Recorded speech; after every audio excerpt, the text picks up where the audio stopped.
Hello and welcome to this edition of Rapid TV's continuously evolving social, political, and general interest show, Korero. I'm your regular host, Nkamiang John, the beloved, also known to many as the controversial. Easter, which starts with Palm Sunday, which introduces the Holy Week for Catholics, offers Christians the opportunity for sober reflection, attitudinal change, and privileges to assess the significance of the death and resurrection of Jesus Christ to mankind. Now, to Christians, Easter represents a significant period in the Christian calendar to reflect on the death and resurrection of Christ.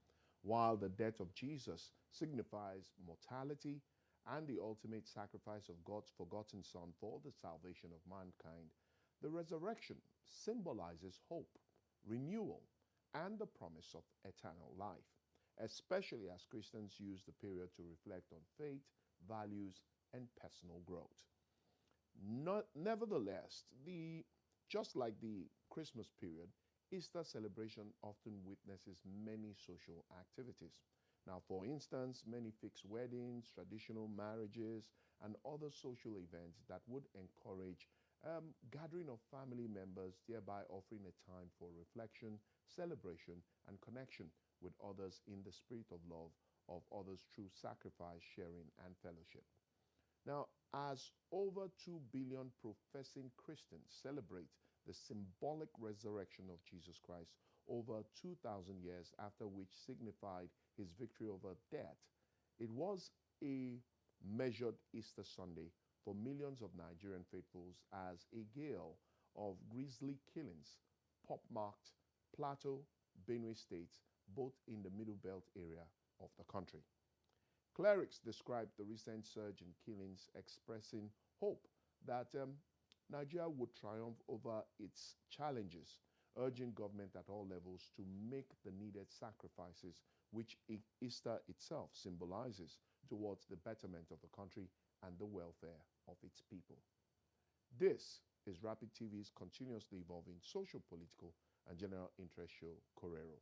The show is live, as always, and interactive on all our social media platforms. And of course, you can be part of the conversation simply by following, liking, and subscribing to Rapid TV, especially on our YouTube channel, and of course, following and liking on all our social media platforms. Our handle is @officialrapidtv, @officialrapidtv. And of course, our WhatsApp portal is also live and active, and you can use WhatsApp to engage us. The number to our WhatsApp portal is 0916-771-6035. 0916-771-6035. You can see it on the screen, so take advantage of it and be part of the conversation today on the show. Now, today we are looking at the current state of the nation as Christians in Nigeria joined others globally to mark this year's Easter celebration.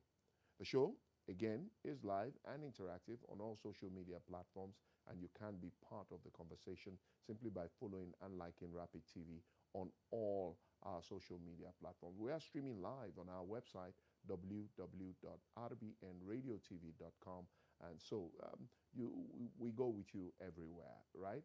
Okay, so President Bola Ahmed Tinubu on Good Friday felicitated with Christians in the country and worldwide as they observed Easter, the celebration of Jesus Christ's crucifixion and resurrection, the cornerstone of the Christian faith.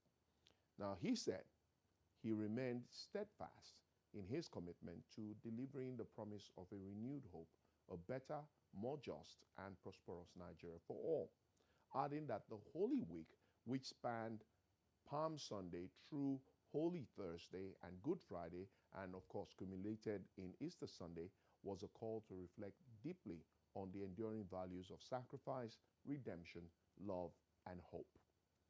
He said forces of evil would never prevail over our country, and that he had given clear directive to the armed forces and all relevant security agencies to end insecurity decisively and without delay. The president joined the global Christian community in thanking God for Pope Francis' recovery and prayed that his renewed strength and continued to inspire his leadership and service to humanity. But let's pause a bit. Just before I got into the studio, news making the rounds is that the Holy Father, Pope Francis, has passed on. May his gentle soul rest in peace. I'll give you details, definitely, before the show comes to an end. But back to President Tinubu, who has urged that all Nigerians are to remain hopeful, united, and resolute in pursuit of national progress. Now, in the wake of national renewed hope, especially part of which symbolizes Easter, let's watch this short video that celebrates Nigeria's exploit, but also highlights that suddenly the once giant of Africa seems to be crumbling from within. Let's see it. You think Nigeria is just a name on a map? Let me take you into the shadows of history, where blood met sacrifice, and the world learned why we are called the Giant of Africa. When chaos screamed across Africa, who stood up? Nigeria did, when the Italians stormed Ethiopia and Kenya, intending to rewrite Africa's destiny. Nigeria's military thundered across borders and drove them back into history. When Liberia and Sierra Leone were on their knees, drowning in blood and civil war, it was Nigerian boots that landed on their soil, not to conquer, but to save. They didn't come for gold. They didn't come for oil. They came with valor, with purpose, with honor. They restored life, rebuilt governments, trained armies, and then they walked away. Mission accomplished. Who else can say that? Who else leaves peace instead of ashes? No one. Only Nigeria. While others have stayed in Congo for over 60 years, feeding rebels and draining resources under the name of peace, Nigeria entered, stabilized, trained, protected, left. No mines taken, no women violated, no children displaced, only freedom, only justice, only legacy. And when Mandela was behind bars, who fought from outside the prison walls? Who hosted him in 1962 and stood by until South Africa could breathe again in 94? Nigeria did. $61 billion. That's what Nigeria spent rescuing African nations. Not for gain, but for duty. So when you ask, what has Nigeria done? The real question is, what hasn't Nigeria done? That's why they call us the Giant of Africa. Not just for our size, but for the size of our sacrifice. But here's the tragedy. The same giant that carried the continent now limps in chains of its own making. Corruption, greed, power without purpose. Our victories have faded into whispers buried beneath political rot and broken systems. The giant didn't fall in battle. It fell from within. Imagine a lion choosing silence. Imagine a king afraid of his own throne. That's Nigeria now. But the bones of warriors still lie beneath this soil.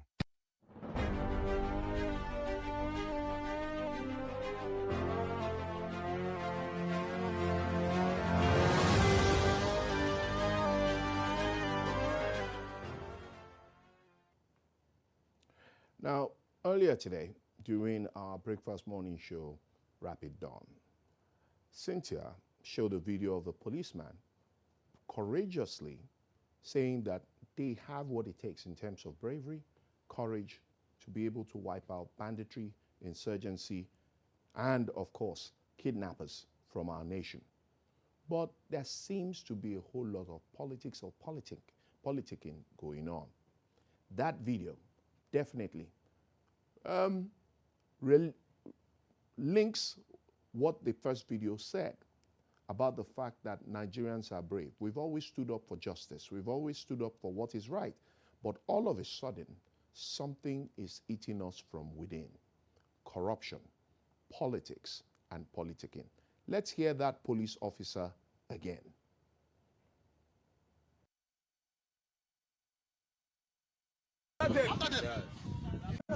Thank you. Enough is enough. We are here. Enough is enough. Thank you. They are playing politics with people like they come us into this ground with that ammo, with that ammunition. We have to cop this very particular area within a tinkle of a second. I know what kind of us can do. Good or fine? I know what kind of us can do. Good to go. How many parties are inside this bush? Good to go. They are playing politics with people. Big men are eating money at the pub there. Saying that we should not even do That we should not go after them.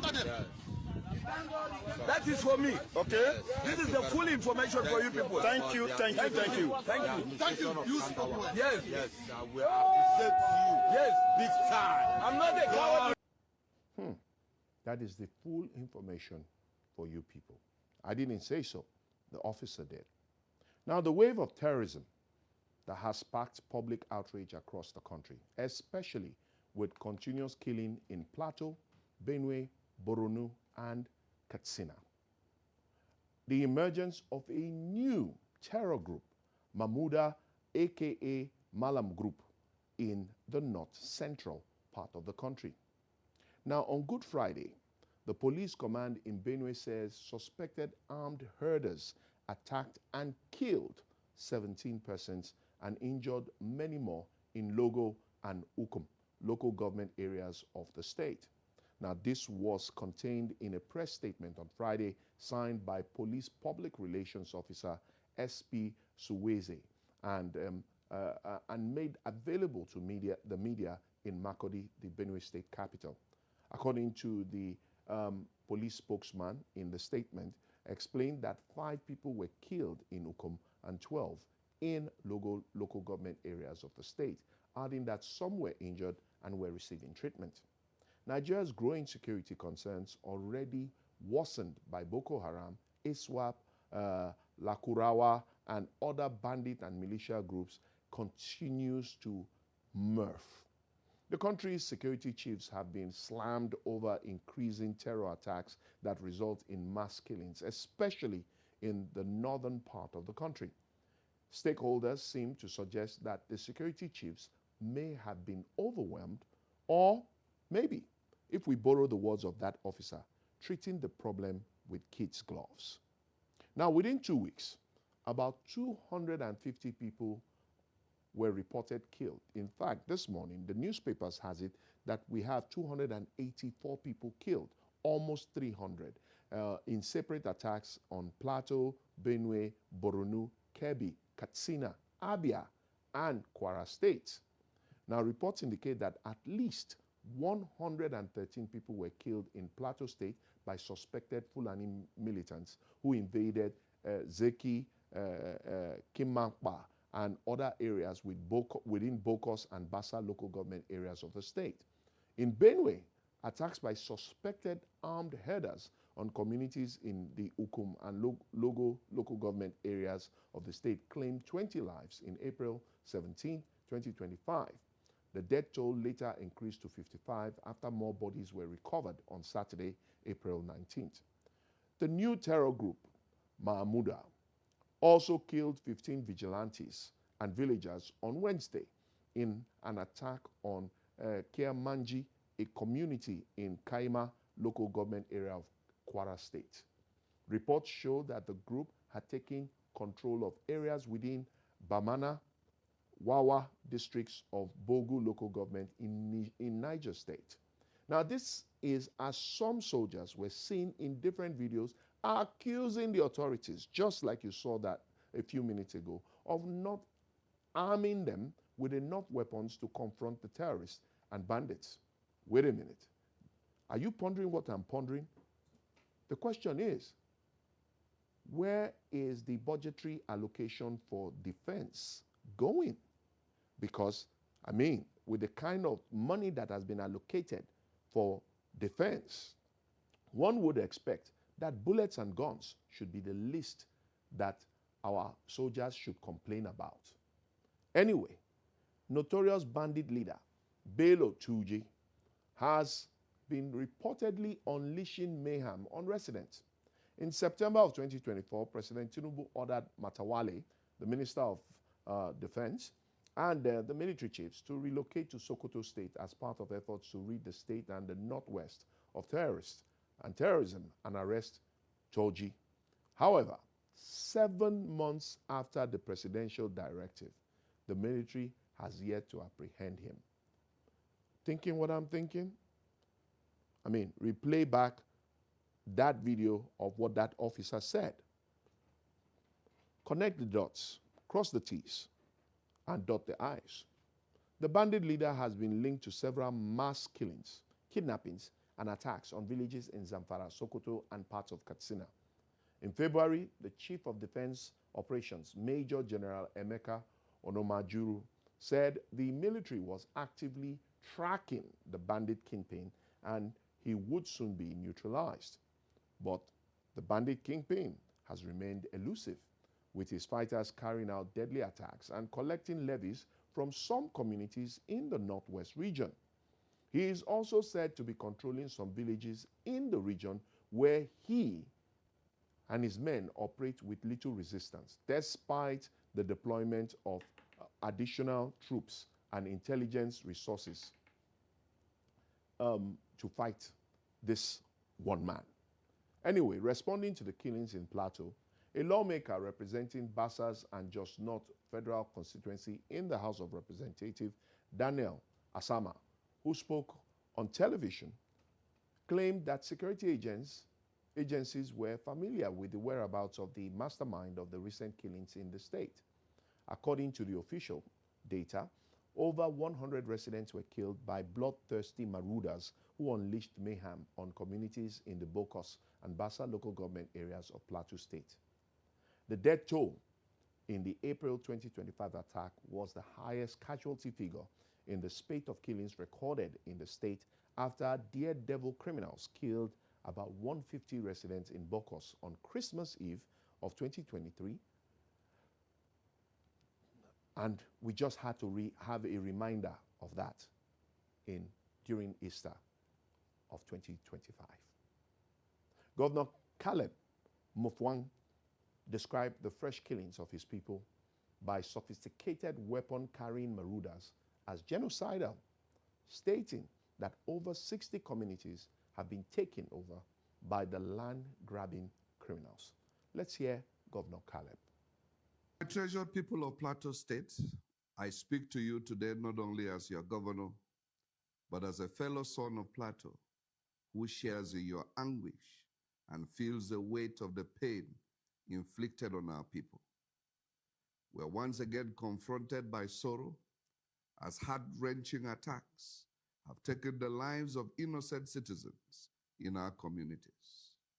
In the late hours of Sunday, April 13th, the calm of Kimakpa area of Kwal district in Bassa local government area was shattered by violent assaults on Zike village.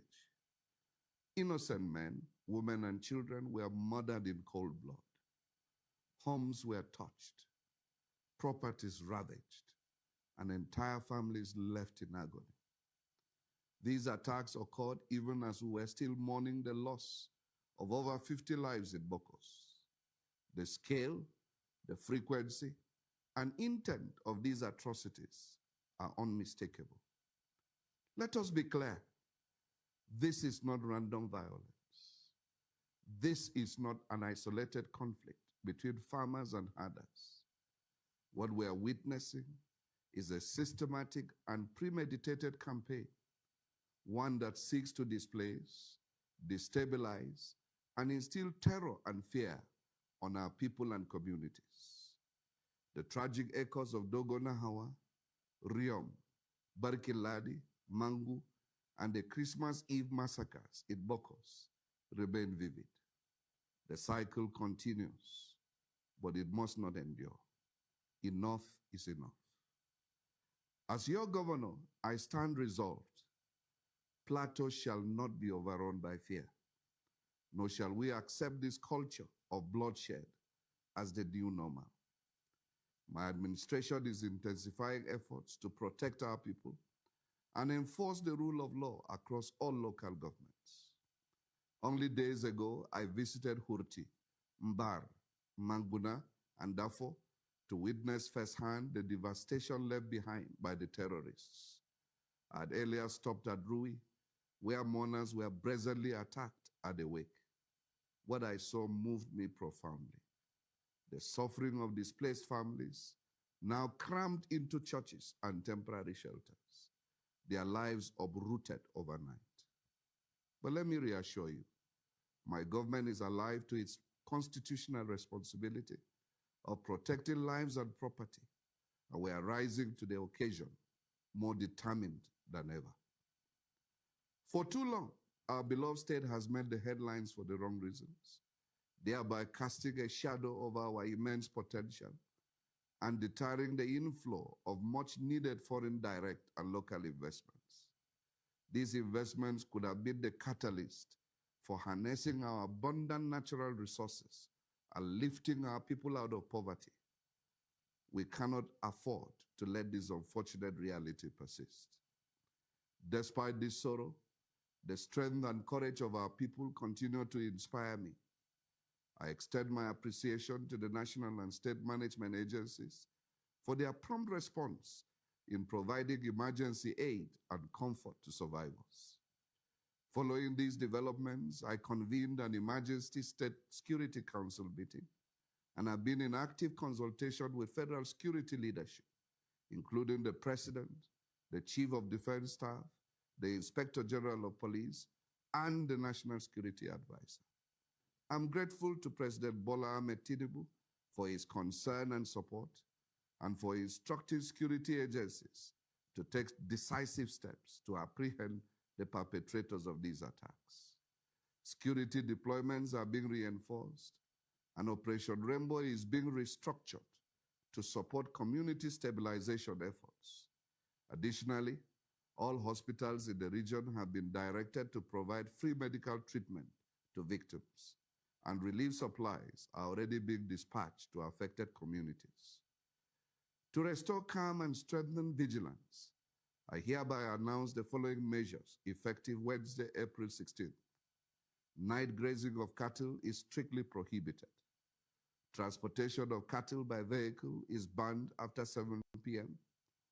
The use of motorcycles is restricted from 7 p.m. to 6 a.m. across the state until further notice.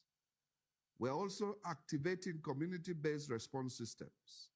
I urge the traditional leaders and youth associations to reactivate local vigilante groups and organize night patrols in coordination with the security agencies. We must protect our communities while upholding the rule of law. Furthermore, I have mandated the newly inaugurated Interreligious Council to begin immediate engagement with all stakeholders to address the deeper issues surrounding these attacks. I shall also be appointing a special envoy on peace to lead grassroots consultations and intelligence coordination. A fact-finding committee comprising respected independent voices will be constituted to investigate the root cause of this resurgence in violence and offer actionable recommendations. Let it be known, the Plateau spirit is resilient. We are a people of peace, renowned for our hospitality and unity across religious and ethnic lines. Those who seek to tear us apart must not succeed. To the grieving families in Bokos, Bassa, and beyond, you may be tempted to think that our security architecture has failed. But let me reassure you that more than before, I am determined to find lasting solutions to keep you safe. I extend my deepest sympathies. Your loss is our collective sorrow. And to all Plateau people, I urge calm, vigilance, and solidarity.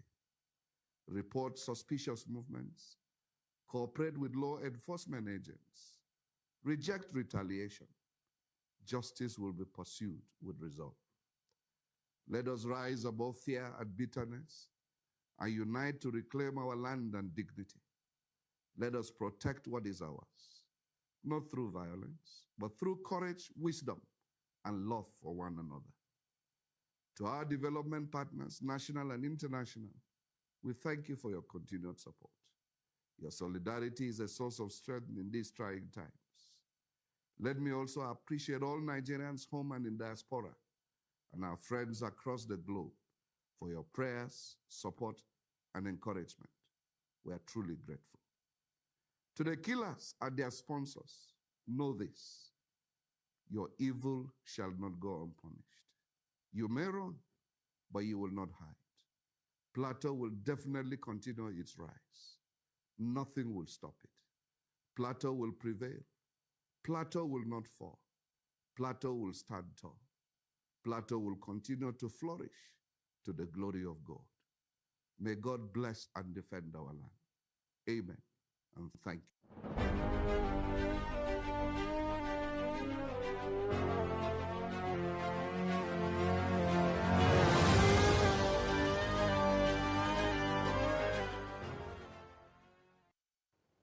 Governor Caleb Mufwang describing the fresh killings of his people by sophisticated weapon-carrying marauders as genocide, stating that over 60 communities have been taken over by the land-grabbing criminals.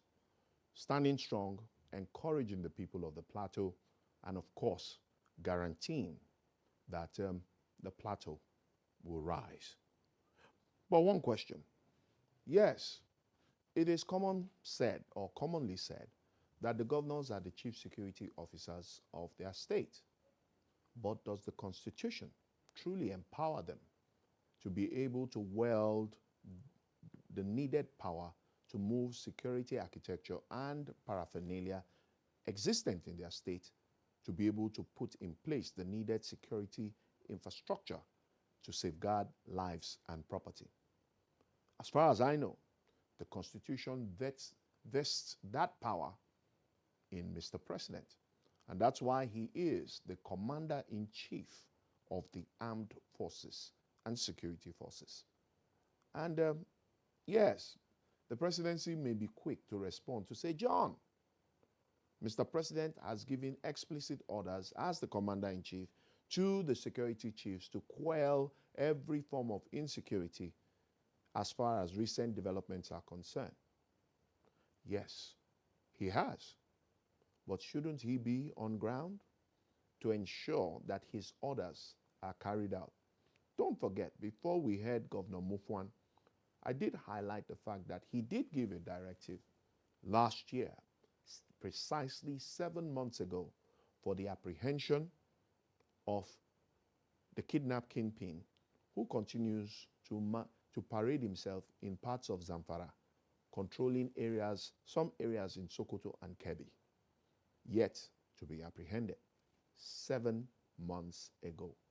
So what is the guarantee that this new directive to security chiefs will yield any effort? That there will be a change in the approach to handling such issues? We wait to see.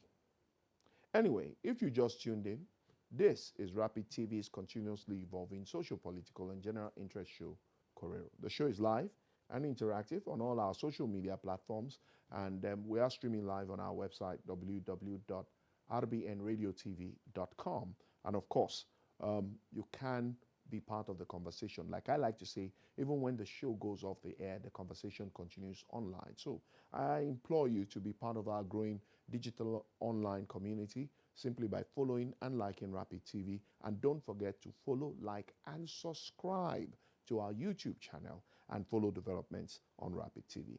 Our WhatsApp portal is also live and interactive. You can take advantage of the WhatsApp portal if you feel that's the most convenient platform for you. The number is on the screen, 0916-771-6035, and you will be part of the conversation. Today on the show, we are looking at the current state of the nation, as especially as Christians in Nigeria joined other Christians globally to mark this year's Easter celebrations. You could say it was a dark Easter. Easter naturally is dark because of the symbol, or what it symbolizes, the crucifixion, death, and resurrection of Christ. But in this case, in Nigeria, not only Jesus was crucified, almost 300 Nigerians joined the crucifixion. In Benue State, the situation was not any way different, as suspected Fulani headsmen wreaked havoc on local communities, killing scores and displacing thousands of residents. Governor Hyacinth Alia has since appealed to Bola Ahmed Tinubu presidency to step up the deal with rising insecurity in the state as the death toll from the recent attacks by suspected herdsmen on Ukum and local government areas in the state rose to 56 yesterday, Sunday. Easter, preceded by the season of Lent, a 40-day period of fasting, prayer, and penance, of course, is a season of love, peace, and joy. But in Nigeria, the story has been different in 2025.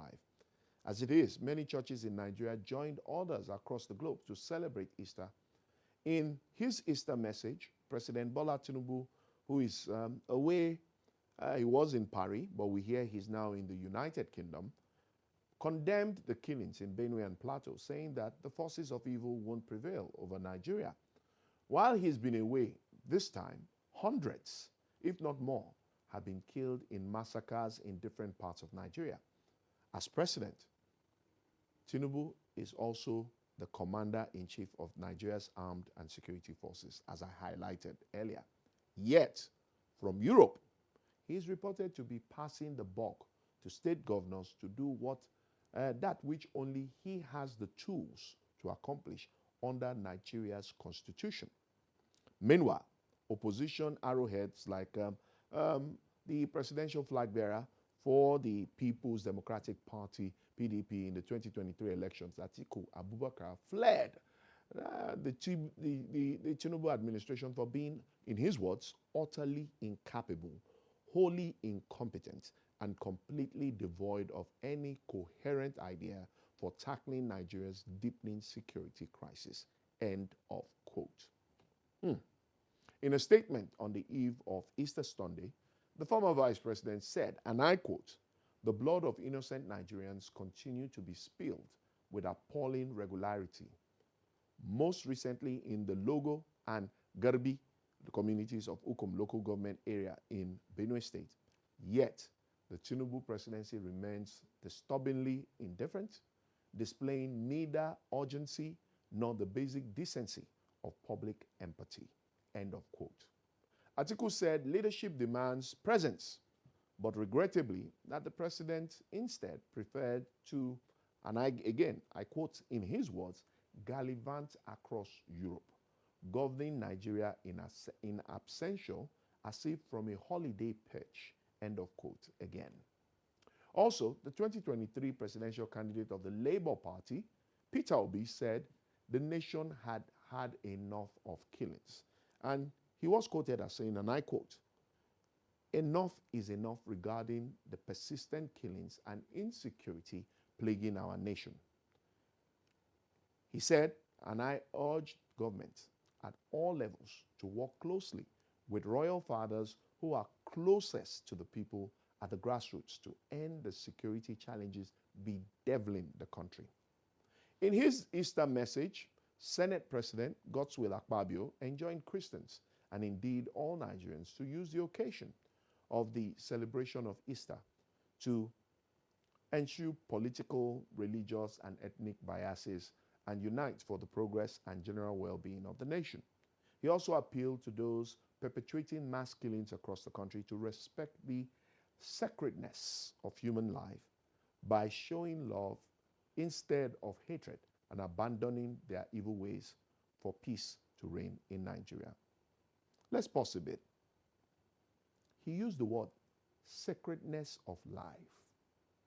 But I'm wondering, and you should too, what truly is the life of a Nigerian what?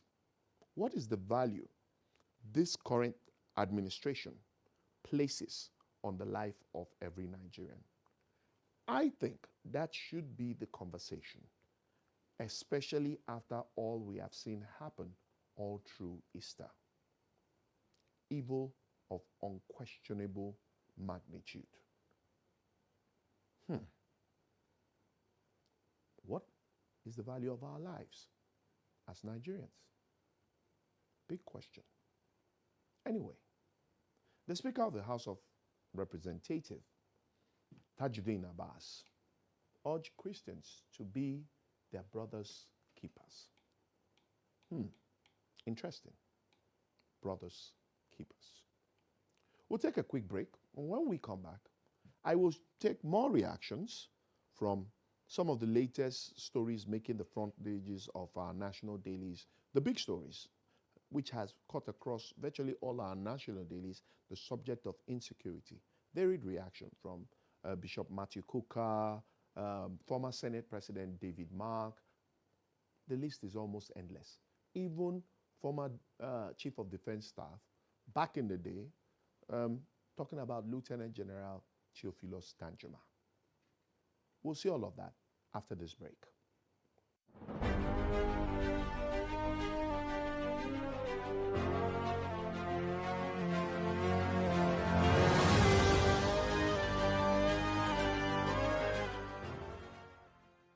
Hello, Rapid TV. My name is Korero. Hello, Rapid TV. My name is William Sichimba. My name is Chama Chukuka. Hello, Rapid TV. My name is Stan Nse. Hello, Rapid TV. My name is Vivian Glam Gabriel. Hello, Rapid TV. My name is Jide Kene. Hi, Rapid TV. My name is Steve Chooks. Best Afrobeat song will go to The Bunch and Snoop Dogg, Oliver Twist. Piece of my heart, Whiskey. Right now, will probably be Grateful by Fino. My favorite Afrobeat song is Afrobeat. I can't. There's so much. It has to be one of our songs. I love a lot of them. I don't think I have a favorite Afrobeat song right now. I cannot pick. I can't pop. Living in Bondage. It has to be between Blood Sisters and Lionhearts. I don't have favorite anything. I have favorite food. I have favorite colors. I barely have favorite any other thing. Oh my God. Living in Bondage. The first one. I'm not a child. Right now, a ghetto love story. Okay, my favorite Nigerian dish would be Panga stew with rice. Come on now. Okwa. Pounded yam and egusi soup. Beans and plantain. Is oha soup. Fufu and oha soup. Thank you. Bread and akara. bitter leaf soup with catfish and snail and fufu. Proper Santana. Apple. Nnekedu keke ime. Idi sure na ede mma. Idi kwoi. Ilalo ofuma tata. Iteta iligo kwenni. Iman ndi gị n'afọ. You nwe ike mee things. You understand? Okay.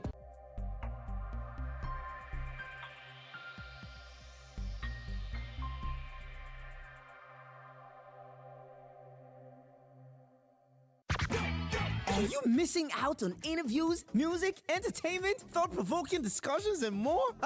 Don't sweat it, man. We've got you covered. No matter where you are, be part of the action 24/7, online and live.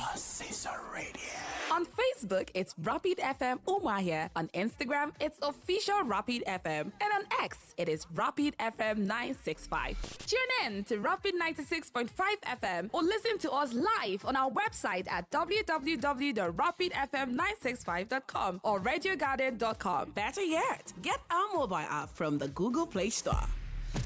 Catch the pulse of the Southeast on Rapid 96.5 FM, the sound of your city. Hey, Oyanam, all Siso Radio. From the heart of Africa, where dreams are born and passion is boundless, a new wave of talent rises. In La Liga, these extraordinary athletes are not just playing the game, they're transforming it.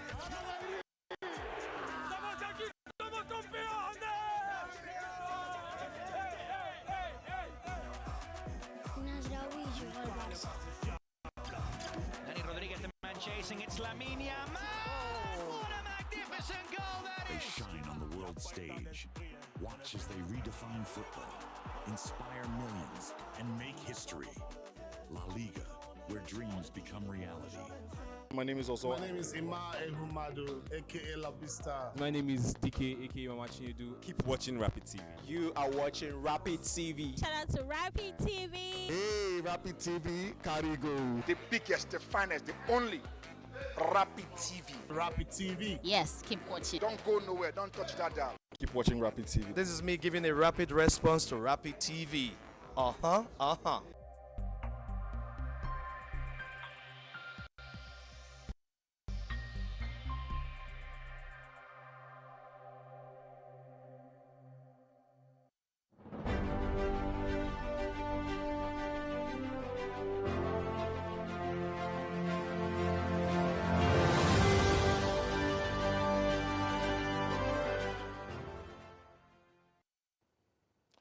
It's still Rapid TV's continuously evolving social, political, and general interest show, Korero.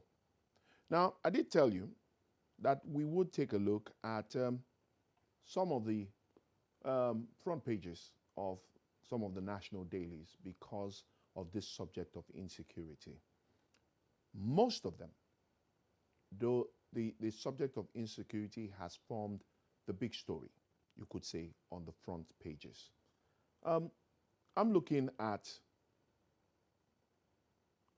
the story where it says, insecurity, Nigerians must defend themselves. That is by T.Y. Danjuma. And of course, you're looking at the Vanguard, and you can see the faces there.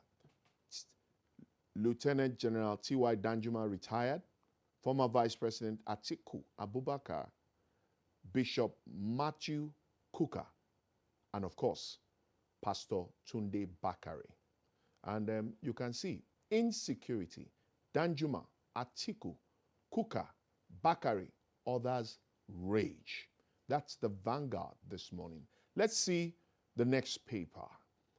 Just to give you an insight into what we're talking about here. The Punch decided to go a different line. Interest boom, 9 local banks generate 14 trillion naira loan. But if you look at the top of the Punch, you will see the picture of Theophilus Danjuma. Killings, Shetima visits Plateau today as Danjuma calls for self-defense. So, it's still a major read as far as the Punch is concerned. Daily Trust, Nigeria descending into tyranny. Bakari and 2 riders, ACF, Kuka, others decry worsening insecurity. Tinubu determined to do more on security. That is the response of the presidency. Very interesting. I mean, Nigerians should be vested in understanding the current situation. And I like the front page of the Guardian, one of my favorites, when it comes to national dailies. You can see the diagram effectively giving an illustration of what the insecurity situation is across Nigeria. The reds, the states painted in reds are the red zones, and of course different diagrams, images highlighting trouble spots. And it says despair in Benue, Plateau, as killings hit over 284 in 3 months. 284 in 3 months. And if you look below, you will see nation descending into tyranny. 10th National Assembly, spineless, says Bakari. Says Bakari. I mean, you need to understand the magnitude. 284, that's the number that we know. It is possible that we are looking well over 300 people dead. I mean, this confirmed number is based on bodies that have been found in those communities that have been attacked. Now, this is the Nigerian Tribune. Let's look at that front page. Kuka, Bakari, Atiku, knock, dissect Tinubu's government. Let's look at the riders. Nigeria becoming a national morgue. That is the words of Bishop Matthew Kuka. Tinubu can't solve Nigeria's worsening insecurity. That is the words of former Vice President Atiku Abubakar. Mr. President, please stop playing God. The words of Pastor Tunde Bakari. It just gives you, it's a national alarm, ladies and gentlemen. Some quarters might think this is being overly exaggerated, but even if we exaggerate, it comes back to that question: what is the value of the life of a Nigerian worth? Let's see that the Nation newspaper again. Let's see the Nation. Plateau, Benue killings, state police back on front burner. And that is to suggest that on Thursday, there will be the National Economic Council meeting in the nation's capital. And there are conflicting reports whether the subject of state policing will be on the agenda of that meeting on Thursday. Plateau, Benue killings, state policing back on front burner. So there you can see it. Even the Pope, even if you go back to the nation, you will see that even the Pope is talking about ending global conflicts. By extension, Nigeria as well. Sadly, the Holy Father has gone to sleep in the bosom of the Lord. But that statement will remain. Let's see the next paper, and that will be, we'll wrap up with that. And the Peak newspaper. There you can see the expression of the presidential flag bearer of the Labour Party in the 2023 elections, former governor of Anambra State, Peter Obi. Obi to Christians, use Easter to pray for compassionate and caring leaders. That's a message, a strong one, especially in the build-up to 2027. And of course, you can see, while we are crying about the killings in Benue, Plateau, Zamfara, Katsina, and the rest, sadly, in Lagos, also during Easter, there was a building collapse, and we hear the death toll has risen to 5 and about 15 people injured. And we can only hope that more survivors are rescued in good time, and our heart goes out to the families of those who lost loved ones in that building collapse, and of course to the families, communities, and states whose citizens, innocent Nigerians, have been cutting down in their prime across Nigeria. Sad Easter, you might say. So, to wrap up today's edition of Rapid TV's continuously evolving socio-political and general interest show, Korero.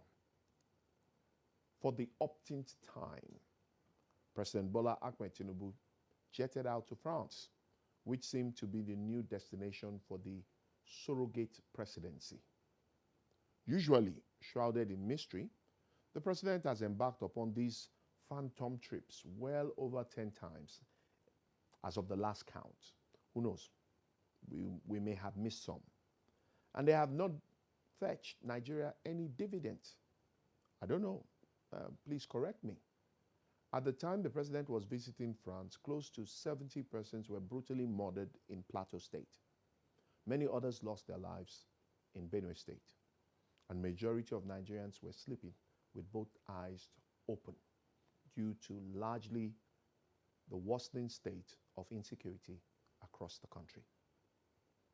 The national grid collapsed again as the president was leaving Nigeria. Warnings were issued that 30 states are prone to heavy flooding, and there were groans across Nigeria as farmers had stopped going to their farms on account of the massive invasion of heathers and terrorists. This could not be the priority of Mr. President, who has spent the better time of his tenure outside Nigeria. So, what is the security situation presently, if we must ask ourselves? We have a police force lacking in legitimate leadership. The armed forces is so politicized that the leadership is loyal only to the party in power, and a commander-in-chief that seems to have been totally overwhelmed by the crisis. Now, don't forget, this is the commander-in-chief who said, "It's my turn. I can do this." But here we are, 2 years into his administration, 7 months after he gave a directive, almost 300 Nigerians have been killed. Nigeria is now a state held down by bandits, terrorists, jihadists, and criminals, to the embarrassing extent that retired army generals had to rally around themselves to raise huge sums of money to rescue the former head of the National Youth Service Corps from the den of kidnappers after 2 months. unconfirmed news filtered in through the social media that a pickup truck was stolen from the convoy of guess who? The National Security Advisor when he went to pray at the mosque. Come on. Ladies and gentlemen, the convoy of the National Security Advisor that is supposed to be one of the safest convoys in the country. How do you explain that? I mean, just close your eyes and imagine. How do you explain that? Section 14, subsection 2B of the Nigerian Constitution, 1999 Constitution as amended, wherein it is stated expressly and without equivocation that, and I quote, the security and welfare of the people shall be the primary purpose of government. A community interpretation of Section 14, subsection 2A and B, respectively, will show clearly that the Nigerian state was created for the people of Nigeria, that the focus of the entity called Nigeria is the people, and that the target of power and existence of that federation is the people. The very existence of government, the totality of the existence or exercise of power by all and sundry, is for the security and welfare of the people. And anything outside this, anything done that cannot achieve this, suggests, sadly, a failure of governance. The priority of security in governance is better illustrated by Section 4 of the Police Establishment Act, wherein it is stated that the police shall be employed for the prevention and detection of crime, the apprehension of offenders, the preservation of law and order, the protection of life and property, and the due enforcement of all laws and regulations with which they are directly charged, and shall perform such military duties within or outside Nigeria as may be required of them by or under the authority of this or any other act. What stands out in this section is the phrase protection of lives and property. So it's not enough for the IGP to visit the plateau and make comments and say he has commanded a dispatchment of police officers to the plateau. Now to welfare. Since the two main points of governance are security and welfare, the question I want to ask is, are we doing well as a people presently? Are we enjoying some form of good fortune economically? Is the well-being of the people of this nation improving in any form? I mean, any form. Please tell me. Are we happy with the state of things in Nigeria? Is there prosperity in the land? Are we safe as a people? Can we travel safely on our roads as we speak? Without any doubt whatsoever,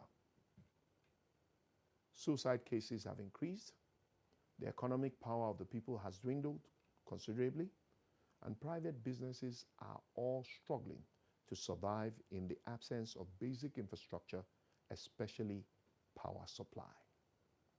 As of this morning, I came across a story that suggests that the federal government is going to banks to borrow about 23 billion US dollars to be able to pay the 2 trillion naira they have promised Gencos.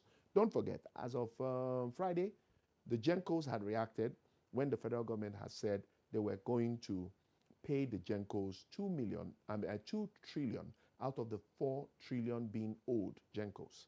And the Gencos said, we've had those promises before. Nothing was done. So what's the guarantee that this time it will be different? Well, the government has gone cap in hand to borrow from commercial banks the sum of 23 billion US dollars to be able to pay the Gencos. So if you're wondering why you haven't enjoyed power all through Easter, the answer is very simple. The Gencos have down tools, somewhat. Let's leave the Gencos. The governor of Plateau State stated on national television that Nigeria is facing genocide by way of deliberate acts of mass massacre of citizens, with the government looking on helplessly. Bandits, kidnappers, terrorists and jihadis and criminals parade more sophisticated weapons than the military. They display their loot openly. We see it all over social media. They hoist their flag in communities that are still under Nigerian territory, impose taxes on the people, and appoint rulers over them forcefully. Can we then say that we have a nation, or that any form of governance is truly in praise? Let's ponder over this in the next couple of days with the hope that as Nigerians continue to clamor for action to be taken in the wake of the current level of insecurity, that the Bola Tinubu-led APC administration will take heed and do the needful. And that sums it up for today's edition of Rapid TV's continuously evolving social, political, and general interest show, Korero. As always, my special thanks to you, and of course, happy Easter to everyone, even though this Easter has been somewhat of a black Easter. And of course, to the entire production team for ensuring that we could bring you this show. We'll promise, as always, to keep our ears to the ground and our searchlight beamed on developments as they evolve. I am Nkamiang John, the Beloved, also known as the Controversial, signing out.